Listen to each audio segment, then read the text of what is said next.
I get to welcome all of you. My name is Carolyn Whiteman, and this is, Scott, you want to put up does that slide give a good introduction for people, or shall I just go ahead and talk it through? There we go. All right. Well, for some of you who may not know, the term Organic Products Associates is our family heritage.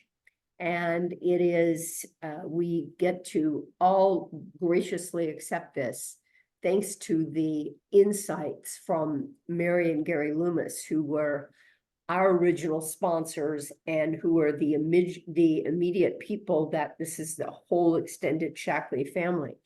And it came from an insight many, many decades ago when Mary looked at her business and said, this business is going to grow beyond a place where being in the Loomis organization or the Sheraton organization or the Whiteman organization would grow beyond our names. And so they had the wisdom to say, we are calling our whole extended family Organic Products Associates.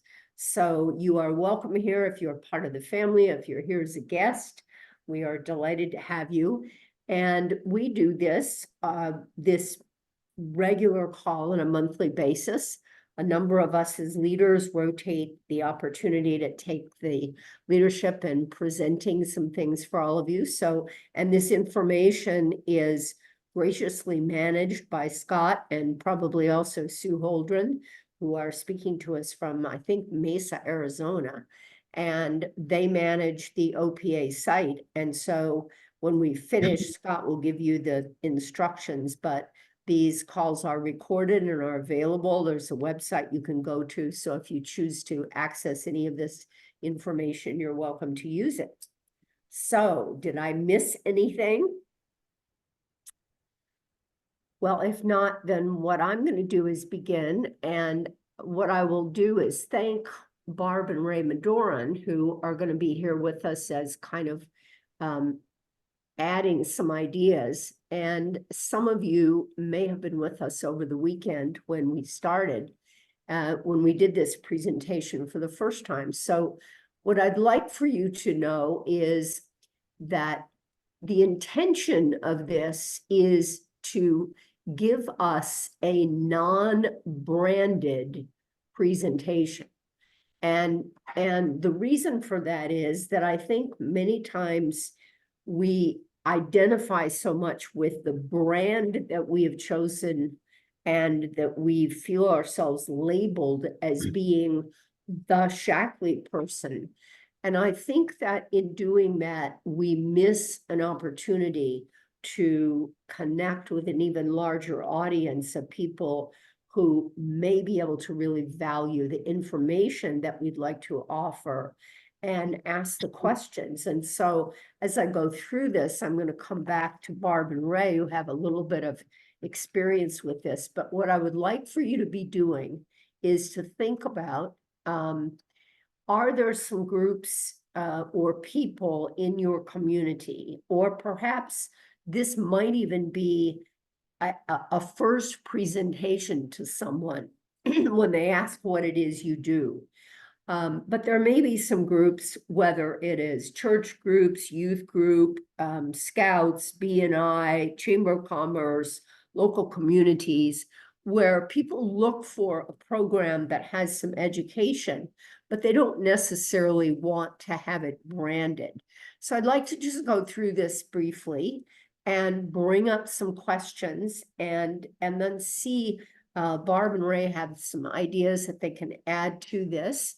So let's get started. And let's just say that you are part of a community group or a women's club or a men's club or a lodge or something like that. And you have been invited to take a few minutes on the topic of wellness.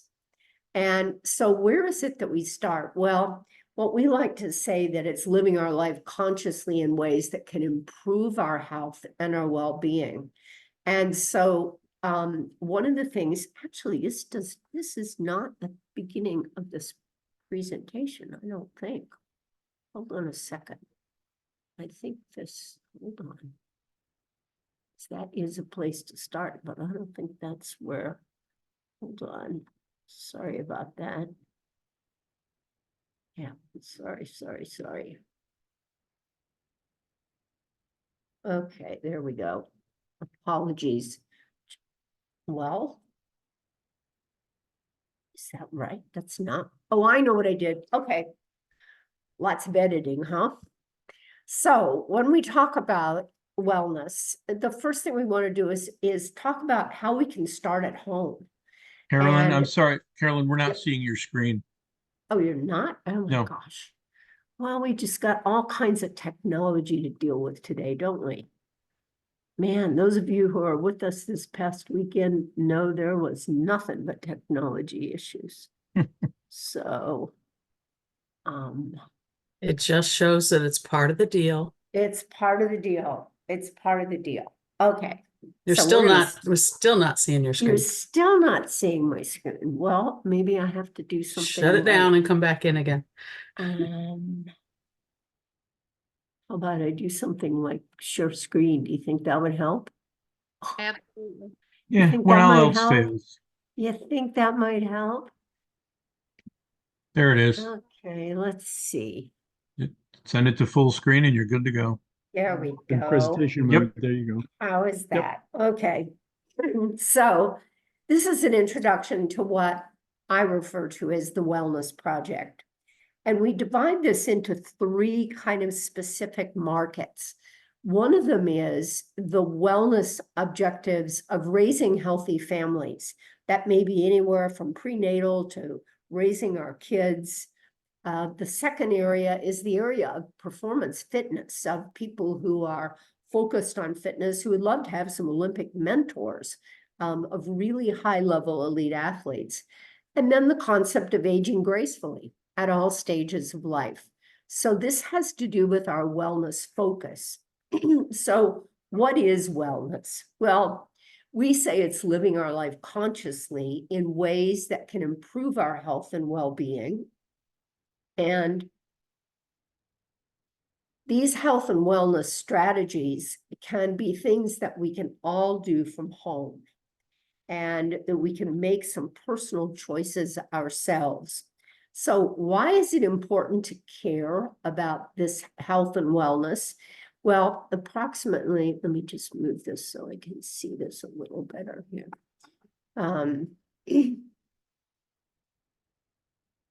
Approximately 50% of the US population has some kind of a chronic disease. And this begins to not only create an epidemic, but it really contributes to larger health issues. 86% of healthcare costs are attributable to chronic disease. And if we think about the monster amount of money that's going into that, changing behavior in regards to health habits is difficult, can be difficult and complex, and people really don't understand this process. So we want to offer some things that we can do simply at home. And many people struggle with poor health and vitality because they just lack the motivation or the skills or the knowledge or the resources, or perhaps the awareness that they can really make some sustained lifestyle changes in these kinds of habits. Yeah, just having all kinds of technology problems today, aren't I? Okay. So let's look at this continuum here. Let's start at the top. And on the top up here, we have kind of a spectrum from over here on the red side all the way over to the bright green side, which is a high level of wellness. And let's look a little of those definitions. The highest level of wellness, just in this graph, is really optimal health, 100% functioning, continuous development, active participation in a wellness lifestyle. And then as we scale down, it may be good health with some pretty regular exercise and pretty good nutrition and education and kind of limited issues to deal with. And then we get to the neutral, where no major symptoms, but we know that our lifestyle and nutrition are maybe a little inconsistent, so is our exercise.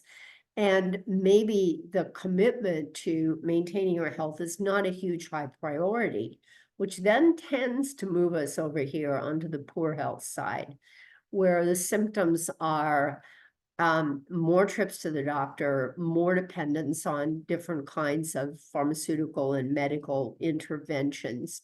And it may be things that become even more debilitating, which then can lead us over here to the red side of the spectrum. So needless to say, what would our objective be? Well, our objective would probably be to, I'm just having all kinds of problems today. Our objective obviously would be to do everything we can to get over here on this green side. I had a mantra with my family when with young kids around, is I said, I'm very selfish. And as a selfish person, my objective is that everybody stays healthy. Because if you're not healthy, I'm the first one who's inconvenienced. I'm the one who gets the call. I'm the one who's got to go pick up somebody from school. My schedule is interrupted, to say nothing of the fact that I have concern for someone who is under the weather, sick, and all the rest of that. So some of our commitment can simply be to keep ourselves as healthy as possible. So what are some of those strategies that we can have for health and wellness? Well, there are essentially 5 different lifestyle factors that have shown, and in this particular case, this is simply a focus on type 2 diabetes, which is that it used to be that when kids were growing up, there might be an adult somewhere in the family or the community that had some onset of diabetes. And what's happening now is there are kids in school that have juvenile onset diabetes. It is just becoming a much more massive issue. So here are 5 lifestyle factors. One of them is having a healthy diet and environment. One of them is obviously keeping an ideal body weight. One is being more physically active. And then avoiding some of the things that we know, avoiding smoking and minimizing use of alcohol. And I would probably add in different kinds of sugars and sodas. So of these 5 lifestyle factors, they've been shown to reduce the risk for type 2 diabetes in men. If they adopted all of these healthy lifestyle factors, they lowered their risk for developing diabetes by 72%. And for women who did the same, they would lower their risk of developing diabetes by 84%. So these are all personal choices that we could make individually ourselves. So I love this little picture, obviously. So point number 1 is we're probably not eating right. And this is not a value judgment on anyone. This is an education choice. Problem number 2 is that many of even the healthy foods that we have are not as nutritious as they once were. And we can talk a little bit more about that. And so the question is, does commercialism of our foods contribute to the poor quality of our foods? And maybe does that add to a craving for sweets? And there are a number of different kinds of studies and information that show that people who grew up a few decades ago, the food was not, the food came much more close to nature. And what's happened is we have commercialized a lot of our foods. We have gone into convenience and snacks and things like that. And particularly as it relates to a busy lifestyle in our kids, there's more and more of that that's in our lifestyle. And some of that may actually be accelerating a craving for sweets. So what is it what is the impact of that commercialism? Well, 90% of people are dependent upon commercial interests for their food supplies. We simply go to the grocery store. There may be some things that we grew in a garden, but That's not a major source of our foods. And so when we look at it, the farmer is eager to grow 2 ears of corn in place of one. And so he may use chemical fertilizers, and the effect of some of those chemicals may reduce the nutritional value of those 2 ears of corn far below the value of just one if it had been on an organically fertilized soil. But the 2 ears of corn bring a higher price. And so it is with very, very much of our food processing, almost without exception. So in many cases, profit simply determines our method of preparation. Problem number 3, we're probably less physically active. So if we're less physically active, then we actually need fewer calories on a given day in order to support and sustain ourselves. And if we take a look at what comes in there, our sedentary lifestyles, all of the nutrients that we need must therefore come from fewer calories. So this brings in a whole area of where we're going to get the nutrients to properly sustain ourselves. Problem number 4 is there is contamination in the food supply.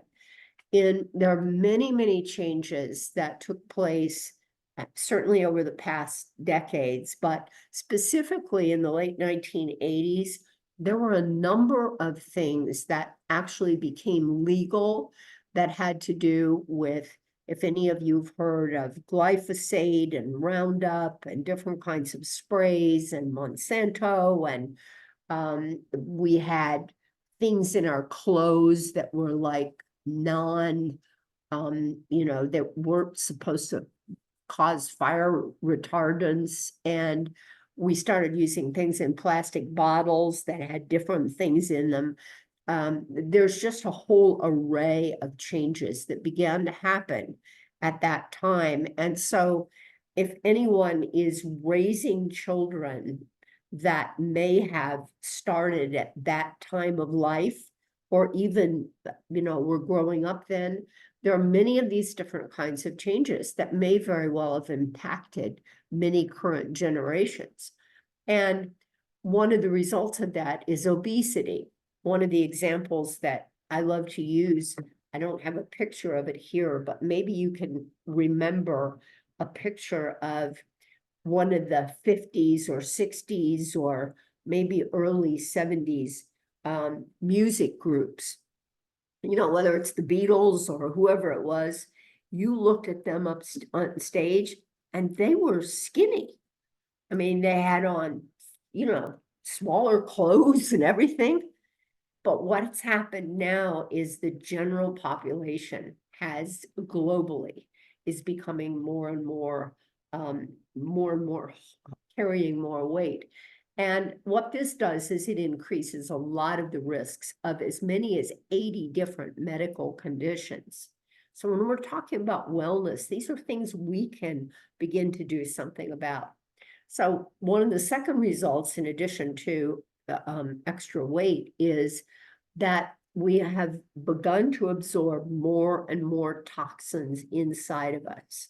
There are studies that show that the placenta, even of an infant before being delivered, is carrying residues of a number of different kinds of these different toxins. Heavy metals, any of you, I specifically remember the story of Tony Robbins, who I believe had mercury poisoning or aluminum poisoning.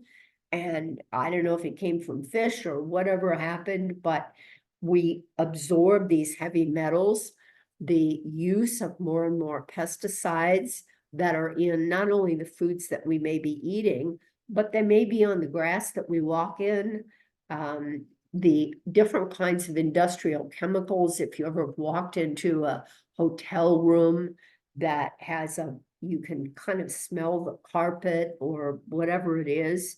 And then, of course, there are numbers of different kinds of pathogens. And so these are becoming more and more a part of the world that we live in. And what this does is it creates for us lasting lifestyle, different types of changes. So what are some of the things that if we introduce ourselves to a need for better wellness education. So remember, I'm speaking to a group of people in our community. This is not a branded presentation. It's what are some of the things that maybe we could do. And so this is an offer. So one of the things we can do is encourage each other, and we can support some better diet plans. So if everyone's coming to a potluck, try to kind of catch each other on, let's make sure we do something as healthy as we can. We can encourage supplementation. There was a time when the traditional wisdom was nobody needs supplementation. You can get everything you need from the foods that you eat. Well, I think we've seen so far, first of all, most of us don't eat all the right foods ourselves. Secondly, many of those foods have been adulterated or not necessarily as nutritious as they could be. So that leads us to an area of what food supplements can be. Vitamins, different other kinds of supplements. It is no longer considered like totally weird that someone actually has expanded into food supplements. One of the things that we can all certainly do is look at supporting cleaner agricultural practices. I have a colleague I just spoke with recently who grew up near an agricultural farming area. And she said, I know I was absorbing that stuff because we'd walk in the fields, we'd pick the vegetables, we'd eat them from right there. And she said, we could watch them spray, but we didn't connect the fact that that may be a part of what's happened to our food supply. And then we can also educate some of our healthcare professionals. And this is where we're going to bring up what we like to suggest from wellness is, what if we were depending on our doctors and the pharmaceuticals for when we were sick, but what if we could do an even better job of educating ourselves so that we don't need them as much, and so that they can use their magnificent skills for times of critical care, emergency, people that have really gotten sick, so we can stay away from them. So here are just some of the kinds of suggestions if we're focusing on wellness. Get this to advance. Okay. Our default resource is normally to go ask the doctor. And what we get to remember is there are only 2 countries on the planet that actually allow public advertising to come from the medical profession and the pharmaceuticals directly to the public. And the US is one of them. And anyone who's ever turned on any kind of TV knows, I mean, my gosh, even in the Super Bowl, there were ads for different kinds of pharmaceuticals. And so we've been pretty much programmed that if something needs attention, go ask your doctor. And so this is a wellness conversation. In no way does this stop us from doing that. What we want to do is perhaps be an even better patient for our doctors, because they are educated to treat. They're educated to take care of sick people. They're not educated to prevent whatever it is that's brought us in here. That's what our job is wellness-wise. So here are just some questions. Are there any other choices? And I'll tell you a couple of stories, and perhaps some of you may have some stories. For example, perhaps in addition or before going to a medical doctor, have any of you ever been to a chiropractor? And I'll tell you a couple of quick stories. My first introduction to a chiropractor, even though I was kind of around the whole wellness world, was when our son was about 3 years old, summertime, swimming, head congestion, ears stuffed up. And so it's like, okay, the kid has got an ear infection. So I took him to the doctor, and our MD pediatrician said to me, let me guess, you're giving him all kinds of immune support and you're trying to make this better. He said, I can put him on antibiotics, but now this is my medical doctor pediatrician who has 4 kids. I said, well, what's the but? He said, I would take him to the chiropractor. And I'm going, I thought chiropractors, you lie down on a, bench and they smash your back or something. Here I got this 3-year-old kid that's got head congestion, but my doctor told me to do that. So I took him to the doctor and having no idea what to expect.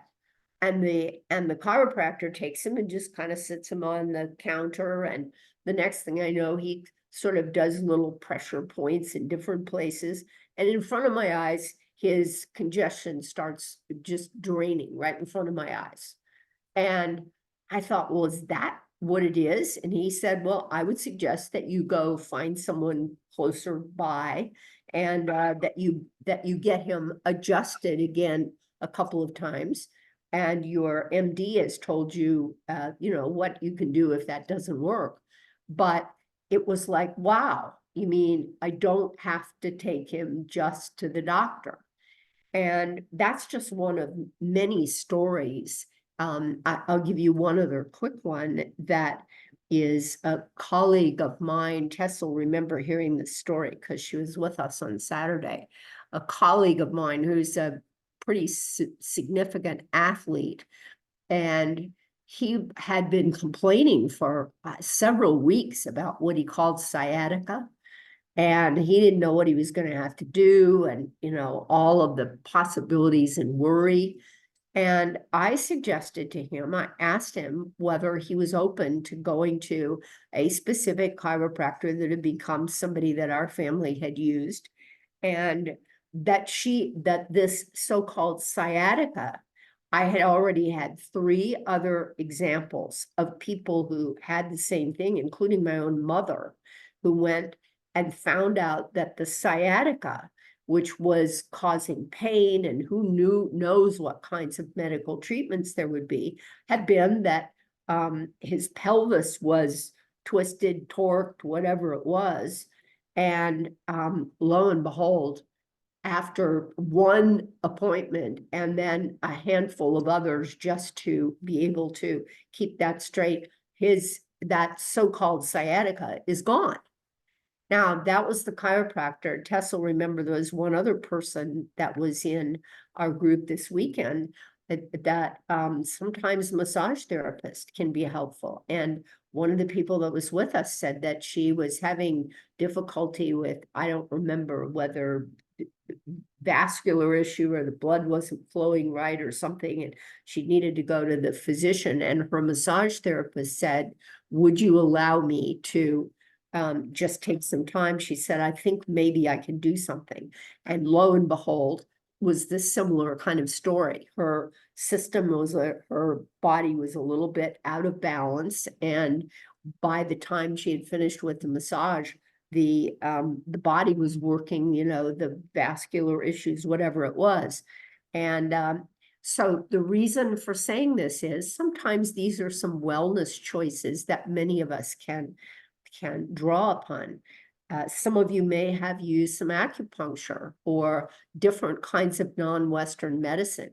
It may seem like, oh my gosh, I don't want somebody sticking needles in me or all these weird kinds of, tablets or Chinese herbs or whatever.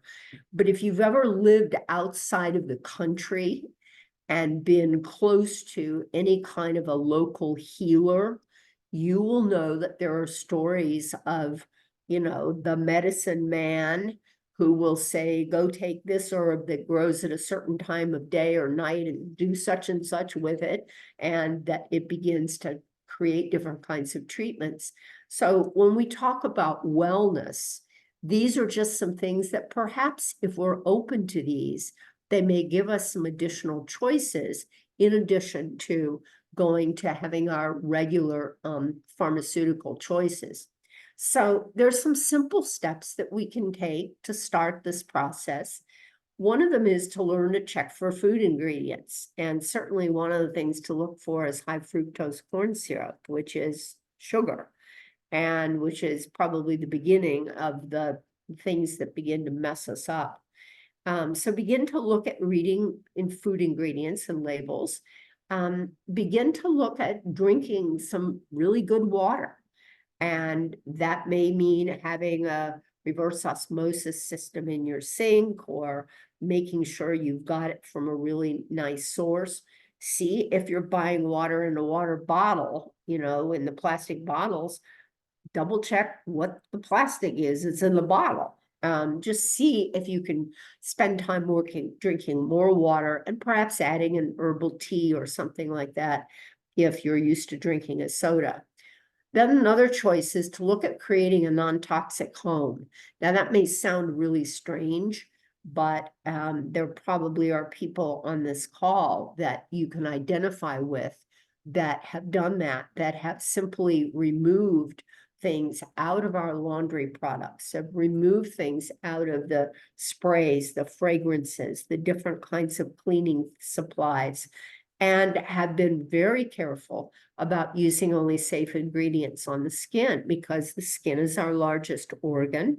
And there is such a long list of things which are, well, there's a very short list of things in the US which are not permitted in skincare products. And there's a very long list of things that in different environments that say, please watch out for this. So these are just some simple steps that we can begin to take. And this is not as good a picture as I would like, but one of the examples that we get of having some of these toxins in our home, in our life, can very well be, it can show up in the behavior, in this case of kids who they can't write well, they've got hyperactivity, all of those different kinds of behavioral issues, which may very well be caused by some environmental stimuli that are just in our house that we can do something about. So where do we start? Well, living our life consciously in ways that can improve our health and well-being. We start at home and see if there's some minor changes that you can make in a home. Check the labels for the sugars, because the sugars are really prospectively bad news. Add some kind of movement. Find some way to be active in some way that's consistent with your lifestyle. Begin to look at deciphering some labels, and then find some healthy partners. Find some people that can help you decipher some of these different things to begin to focus on more of a wellness lifestyle. So people say that what is important to them when they hear this information is, what they are looking for is they're looking for choices that are safe, because now we've talked about reading labels and, oh my gosh, what in the world is on that label? And we're also looking for choices that are proven. So we get into this, oh my gosh, how do I start this project? And so one of the suggestions that we say is, the people that are customers are people who are open to these conversations, are people that are smart. They like to do their homework. They go, that brought up some interesting questions. They're smart, and they're also busy. And so for many of us, we're on overload. We can internet surf at night. We go label reading. We walk into the store. We go blind. And so once they can find things that meet their standards, then they can look to become lifetime customers. So if that sounds like you, if any of these are things that have created some curiosity and some interest for you, and if you'd like to know what we've found that checks all these boxes of being safe and proven, then reach out to us, and we're happy to talk with you privately about what we've done, because we've done our homework. But our commitment is to create as much of a wellness lifestyle for those around us, so that we can be proactively focused on raising our healthy kids and families, aging gracefully, and for those who are focused on a fitness lifestyle, doing as much as we can to perform at our highest level. So thank you for the invitation to come and speak to your, whatever your group was. And so I will, let me see, I will stop share. And the intention of this is just have this as a non-branded conversation. So Barb, would you and Ray like to add any thoughts? And then if a couple of you have questions or comments, any of you might have been with us over the weekend, see if you got any ideas from this. Barb, you're muted. Ray would not like to contribute. Okay. He was chuckling when you said Ray, but that's Oh, okay. Okay. I found that from the beginning almost in my Shackley business, there would be occasions when people would ask me to speak about some subject and they wouldn't want me to talk about Shackley because they didn't want me to sell anything. And the first time or two, I thought, am I going to really be able to do this? Because I was really into what these products offered for us. And then I got to thinking, some of the concepts that you just saw Carolyn present are really what we're looking for. Like I didn't understand when I walked down the aisle in a grocery store in the where they had laundry detergents and things, why my eyes would water and I'd start to sneeze and I'd start to get, uncomfortable. And when I started using Shackley, there was not an issue with that. And I thought, oh my gosh, this is really interesting. So people, I was realizing things like that. And I thought that has not so much to do with Shackley as it does that, well, it does, but the products were clean and I didn't know to look for clean products. So over the years, I have spoken to many different kinds of groups. And it's so easy when you do that, when you present something just from an educational perspective. I've spoken to groups in library, who've met in the library, come to our library at 10 o'clock in the morning and meet with this group of 30 people or however. Here in Phoenix, we have Sun City is to the west of us. And there'd be groups in Sun City. They have so many activities and they're looking for speakers a lot. And they'd say, we have this little conference room in the bank and we can accommodate X number of people. Would you come and talk to us about whatever? And when we lived in California, in the Bay Area, there was a group of women called Las Madres. And those were mothers who had all had their kids in the same year. Like everybody had had their child in 2023. And so depending on where you lived in the Bay Area, they would get you together. There'd be groups you could join if you chose to. And there'd be play dates as the kids got older that you could put together. And they had all kinds of organizational things that they did to support each other. But they also met once a month in somebody's home. And they had a speaker come in and they talked about like kids' nutrition or, how cleaning products can affect kids, or the speaker could bring that kind of information in. It was just, there have been so many instances of things like that. And what I find is without question, every single time I've done something like that, it always comes up, well, what did you use?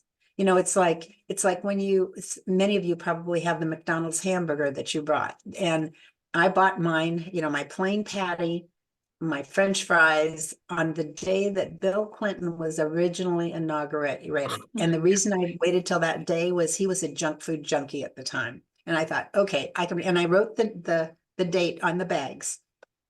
I still have that hamburger and those French fries, and I'll put them on a little tray and I'll pass them around the room and mouths just fall open. And they said, you've had this how long? And I said, well, see the bags, it's got the date on it. And I said, and a dentist friend of ours years ago had a parking lot in the back of his building. And at night, there was a light that shone down on the parking area.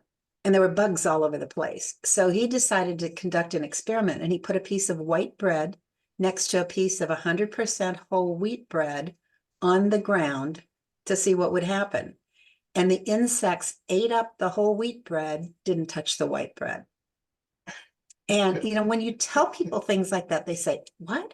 And like with the hamburger thing, that just fascinates people and people remember things like that.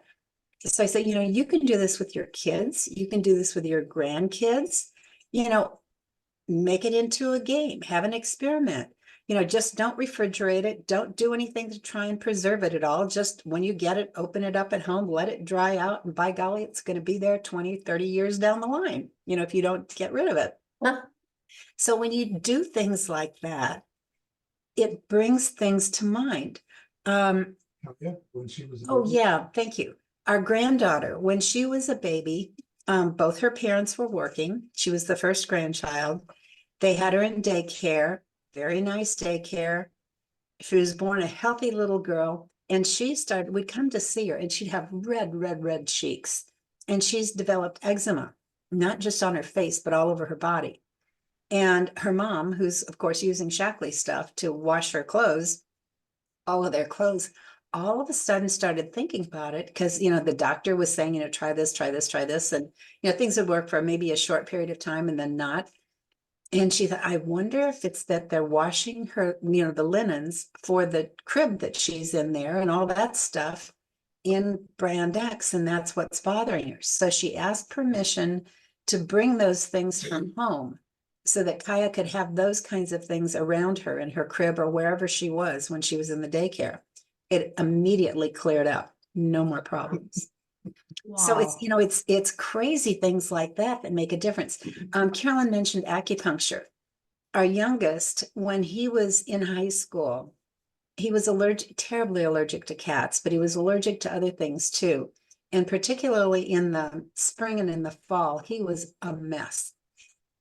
And he would sneeze and he'd be uncomfortable. And he started begging me, this is when we were in California, and he started begging me to go to the doctor and get shots. And I said, Brian, I would do almost anything to avoid you having shots. Let me do some research.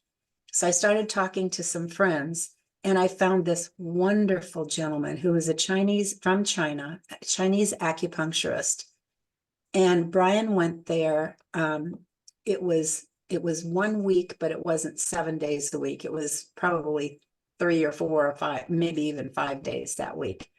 And was there, and he'd have needles, all around his sinuses, and he'd put them like here in this area, and he'd have them on his arms or the backs of his hands. And then he would take something that looked like a hairdryer to me, and he had this little thing attached to it with a wad of cotton, and it was saturated with something that smelled so good. When you walked into that office, your sinuses just cleared. It must have been some kind of an essential oil of some sort. I don't know what it was, but he would work that all over the sinus areas and over his upper chest area. And by the end of the week, he was 80% better. And he didn't have to go on shots or anything else. I mean, it's just amazing what some of these natural things can do. And that's not to say that we don't need doctors, because there are times like when you break a bone, you need a doctor. There are times when we have to have medical people helping us. But if we can prevent a lot of these kinds of things and take the stand for ourselves and our family, that we want to be as healthy as possible with things that we can be responsible for ourselves, by golly, that's what I'd rather do. And so over the years, when I'm asked to speak different places, we try to do common sense things first that we're capable of doing. And if you're working with a doctor, by all means, listen to what that doctor's saying, because they know about the medications that they're prescribing and they know about those kinds of things. But as Carolyn said, they're not taught to prevent.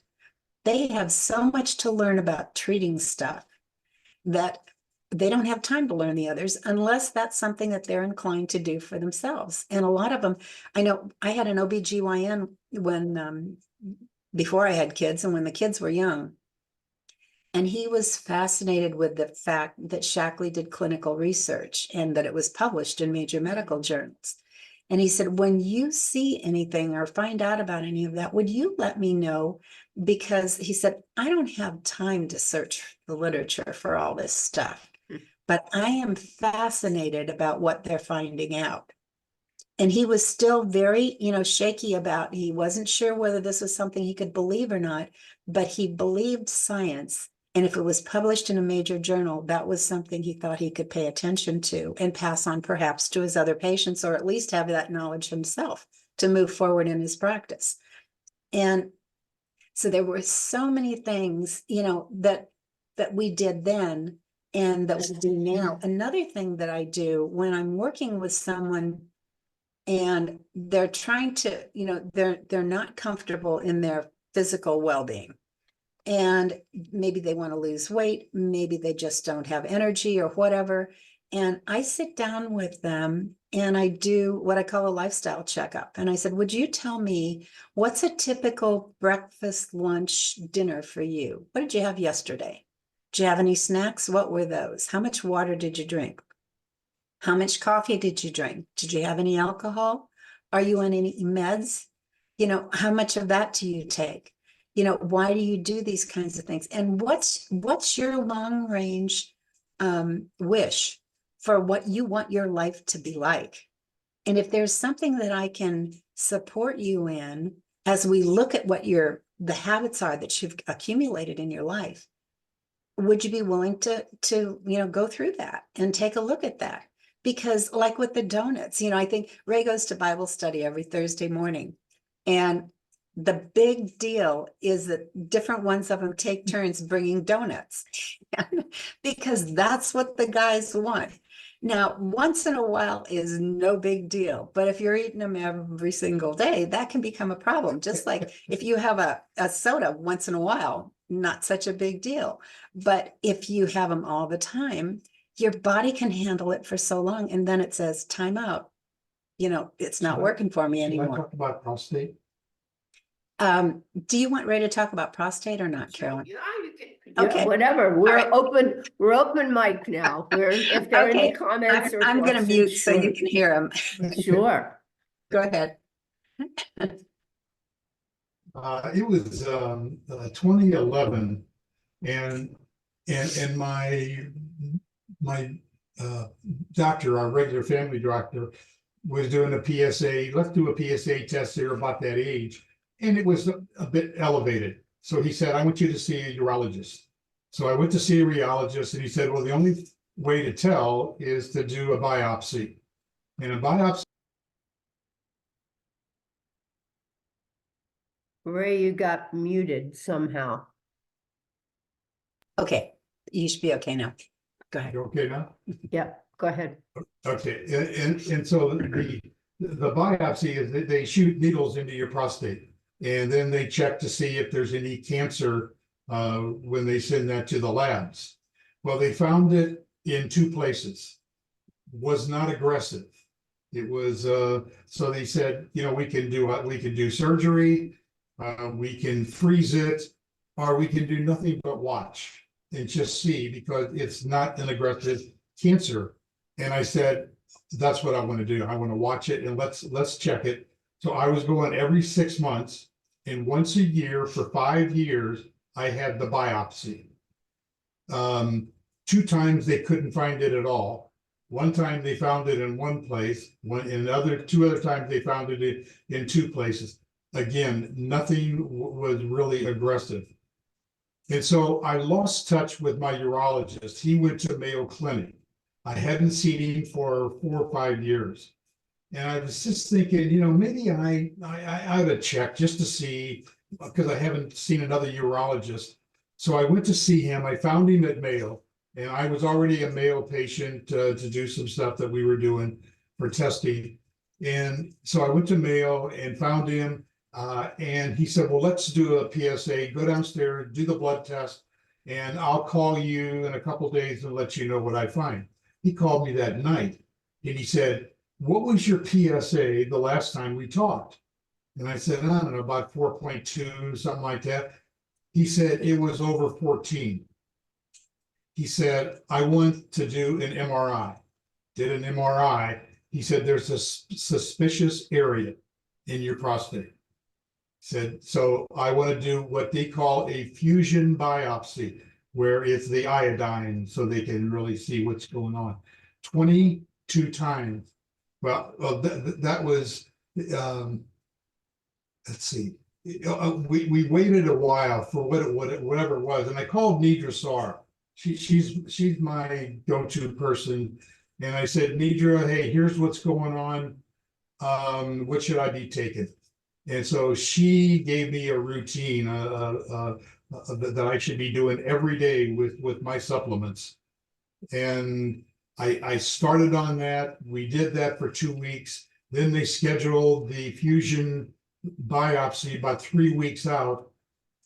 And he said, I'll call you within a couple days and let you know what's going on with the biopsy.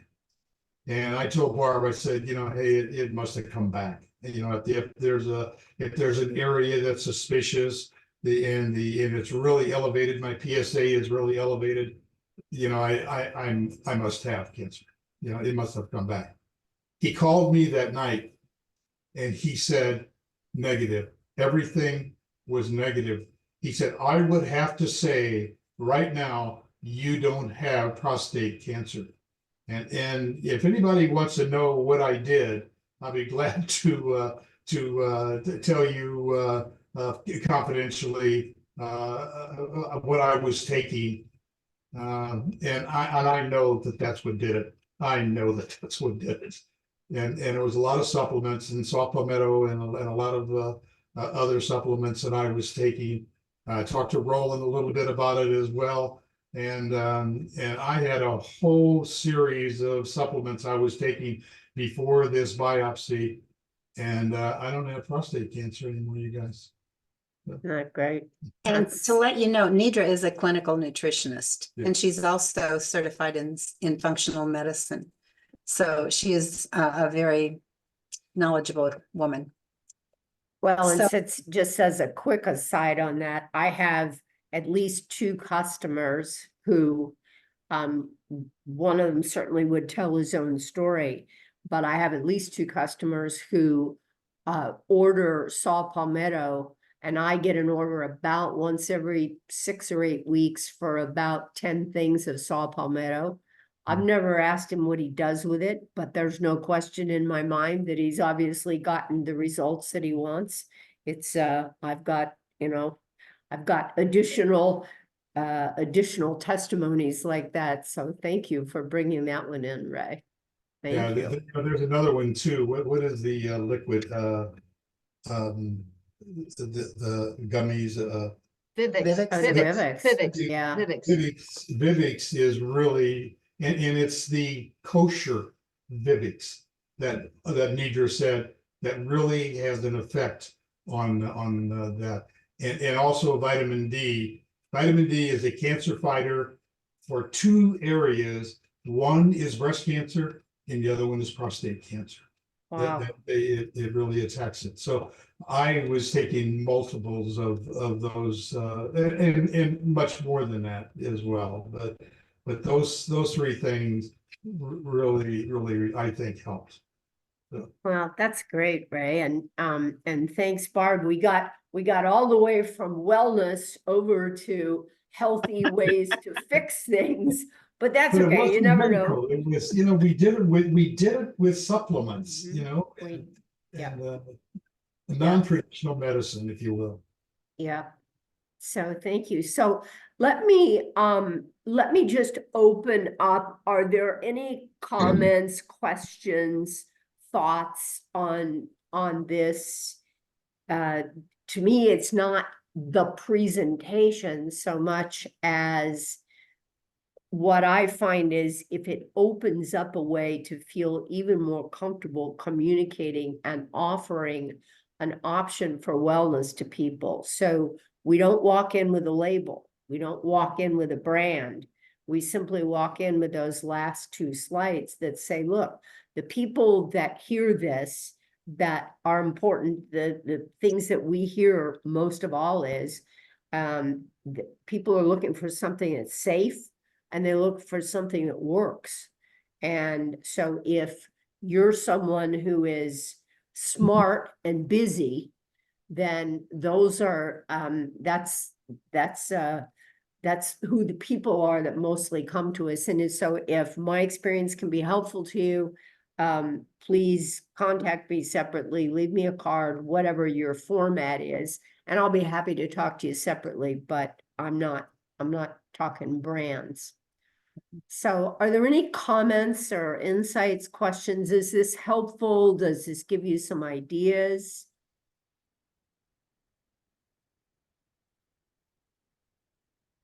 Hey, Sue, yeah.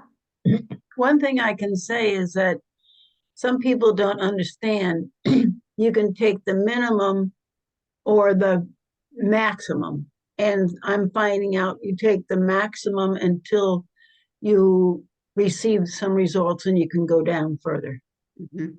That's Yeah. what we've actually based that on in our health. Yep, yep, no, that's excellent.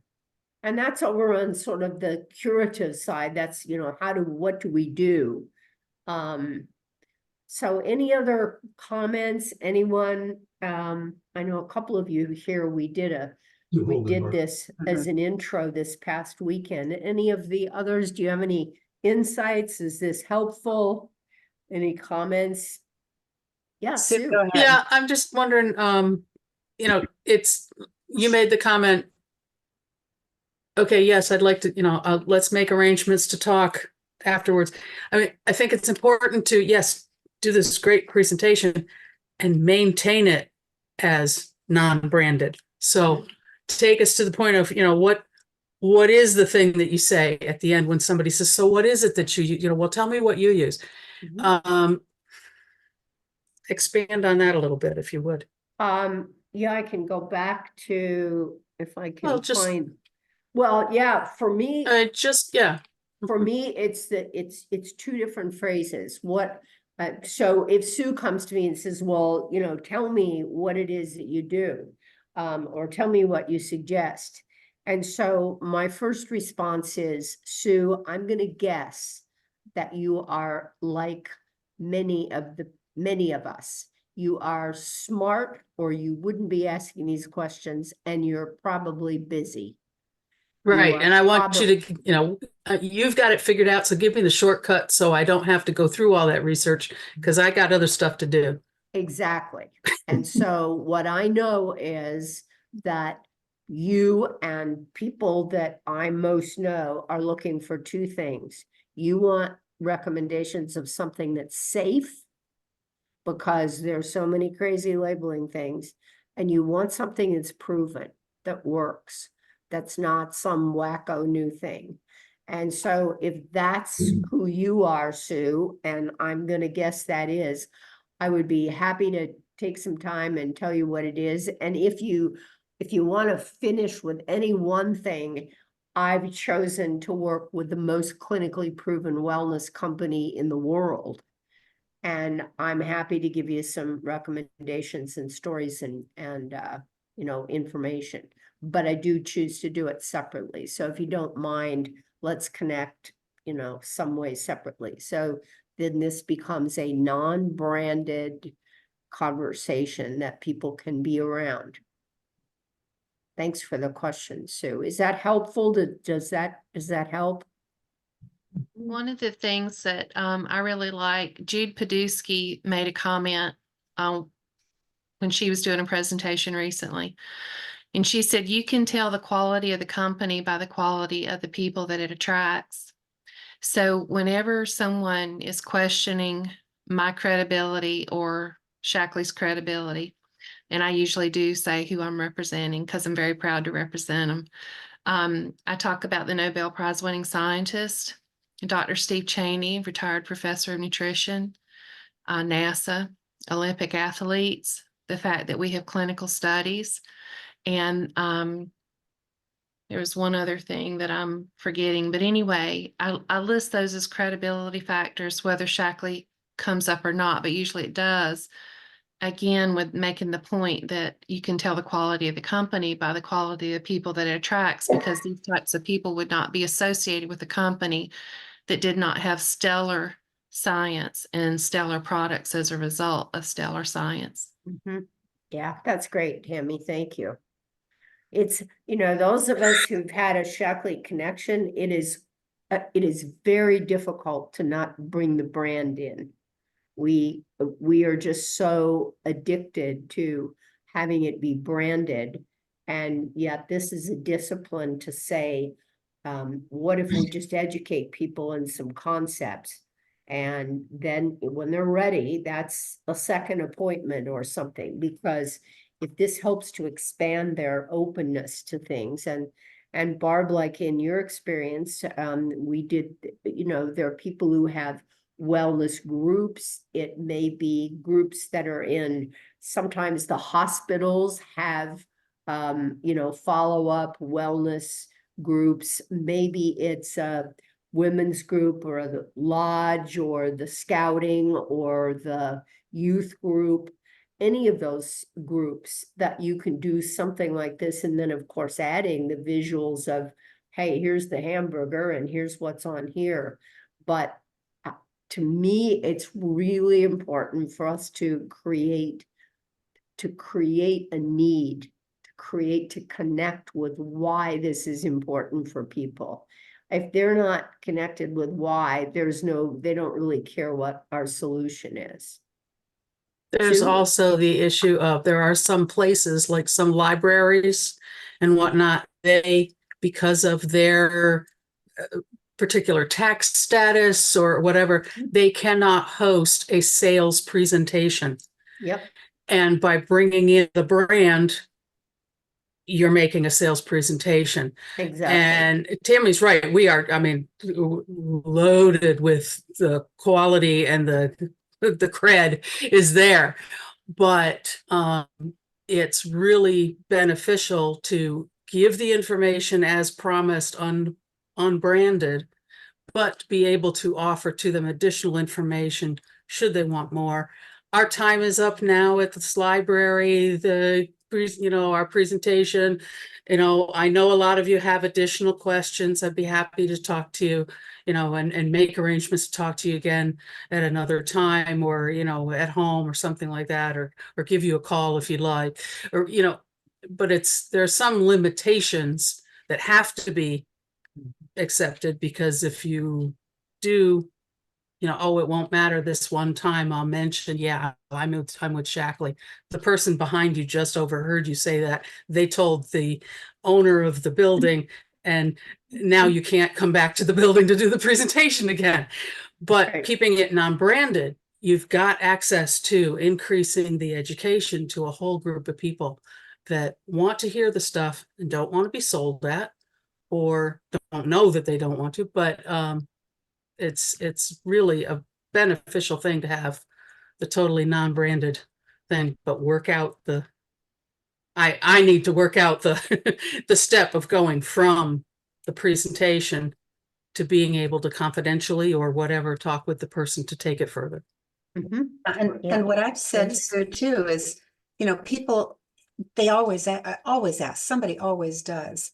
And I say, I was asked to present this without mentioning the company that am working with, or with the product that I use.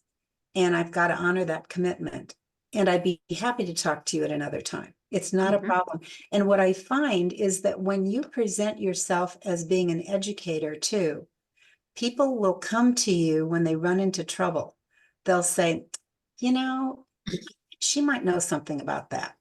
And so they'll call. And if I can, help them out with something, some information, I will. And if not, that's okay too. It's part of building the relationship with people that we all are learning to do better and better all the time, because of the sales stuff that we've unlearned from years ago, the way we used to operate. And people are tired of being sold. They want to be able to get the information so that they can make the decisions on their own. They are in a discovery process. And if we allow them to do that, then they will be much better off, and we will be too. Mhm. Thanks, Barb. Mhm. Well, thanks to all of you. Are there any other, we're well past time and we're finished, but are there any comments or insights? Is this helpful? Do you see, and it's not the presentation that's so important as if it's helpful, it'll be available. Scott's got it. You can get it and listen to the recording, but can you see, is there anything in this that you feel could be valuable? I like the 3 groups that you divided up in the very beginning: healthy families, athletes, and then people who want to age better. I thought that was a really good way to start that. Thanks, Tammy. And what we did, because we just did a program this past weekend, is we had examples from each of those 3 groups. So that were specifically focused on those. And then we ended up getting some stories, because I just mentioned, chiropractic, acupuncture, massage, and it just like, as Barb mentioned, hey, here was an example of so-and-so, here was an example from so-and-so. So it was simply an interactive option. And what I'm very clear about is making sure that if anyone is a physician or feels like this is taking on physicians, please understand that is not the intention. The intention is we want them for the role that they are best trained for. But really our job is to keep ourselves healthy and keep ourselves hopefully away from them unless we need them. And that's our job. So the better we can do that, the more effective we can be. So, well, thanks, everybody. Any other comments or questions? Just because we're still here. Is this valuable? Is this helpful? Can you see using anything like this? This was wonderful. Well, you guys are still here, so there must be, Thank you very much. And for anyone that wants to review this, it will be posted at opastuff.org, opastuff.org. Great. Thank you. Scott, thanks very much to you and Sue for being our behind the scenes and thanks to all of you for being here tonight. And let's go have a powerful wellness future. Thanks very much. Thank you. Thank you, Carolyn. Carolyn. Thank you, Carolyn.